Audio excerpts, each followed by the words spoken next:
তাম্রলিপি সবচেয়ে exciting stall বানায়। ও আচ্ছা, আমার আবার অবজারভেশন খুব ভালো। আর হচ্ছে শেষ দিন 28-29 তারিখে, ফেব্রুয়ারি 29 তারিখ আছে। আপনারা জেনে খুশি হবেন যে এটাই বাস্তব।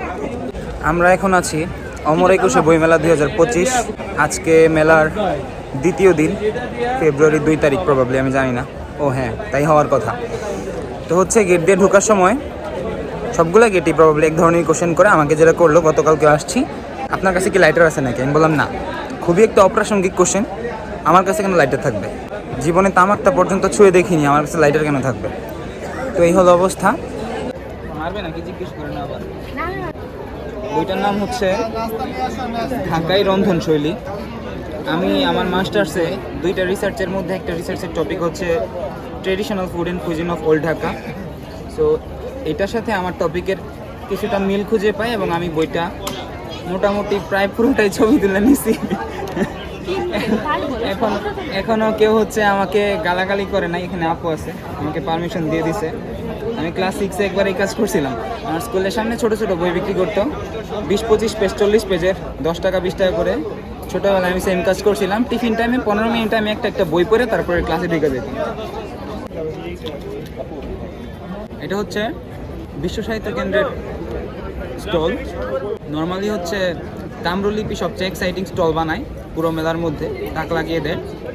এটা নিয়ে এবার খুব চর্চা হচ্ছে। আজকে মেলার দ্বিতীয় দিন। আমি প্রত্যেক বছর বইমেলাতে আসি, গত 5 বছর ধরে আসতেছি রেগুলার। প্রত্যেক ইয়ারে অন্তত 12 থেকে 15 বার আসা হয়। বই কিনিনি কোনো দিন, কিনছি নাকি ক্লিয়ার মনেও নাই। এখানে যারা আসে সবাই ম্যাক্সিমামই আমার মতো, মনে হয় না কেউ বই কিনতে আসে। রেয়ারলি কয়েকজন বই কিনে। একটা জিনিস আমি খেয়াল করলাম, আমার আবার অবজারভেশন খুব ভালো। ফেব্রুয়ারির 7 থেকে 15 এই 7 দিন বইমেলাতে সবচেয়ে বেশি ভিড় হয়। আমি জানি না এটার প্রাসঙ্গিকতা কী। আর হচ্ছে শেষ দিন 28-29 তারিখে, ফেব্রুয়ারি 29 তারিখ আছে নাই, 28 তারিখে শেষ দিনে একটু ভিড় হয়। আর হচ্ছে 7 থেকে 15 তারিখ এই কয়েকদিন অনেক ভিড় হয়। এটা একটা আদর্শ প্যাভিলিয়ন। আমি একটু আগে বলছিলাম হচ্ছে তাম্রলিপি বইমেলায় সবচেয়ে এক্সাইটিং স্টল বানায়, ওইটার জন্য আমি সরি বলতে আসছি। এটা তাম্রলিপি স্টল। আমি জানি না আর কোনো স্টল আছে নাকি ওদের, আমার চোখে পড়ে নাই। এটাই যদি একমাত্র স্টল হয় তাহলে আমি আমার কথার জন্য সরি উইথড্র করতেছি। এটা কি অন্তিক মাহমুদ ভাই? যেহেতু অন্তিক মাহমুদ এখানে আছে, এটাই মনে হয় তাম্রলিপির একমাত্র স্টল।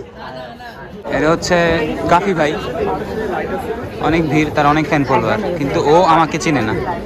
ও যদি আমাকে চিনতো, ও এসে আমার সাথে ছবি তুলতো। ও টের পাবে, কয়দিন পর টের পাবে। আপনারা জেনে খুশি হবেন যে প্রত্যেক বছরের মতো এইবারও বইমেলায় আমার কোনো বই থাকছে না। তো আজকের মতো এখানে আমি আমার ব্লগ শেষ করতেছি। এটাই বাস্তব। I love you.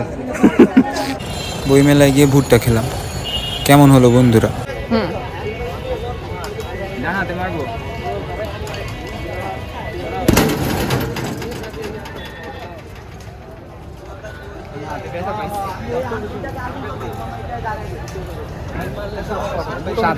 এটা হচ্ছে আমার ঘুষি স্পিড, হেটার্সরা সাবধান।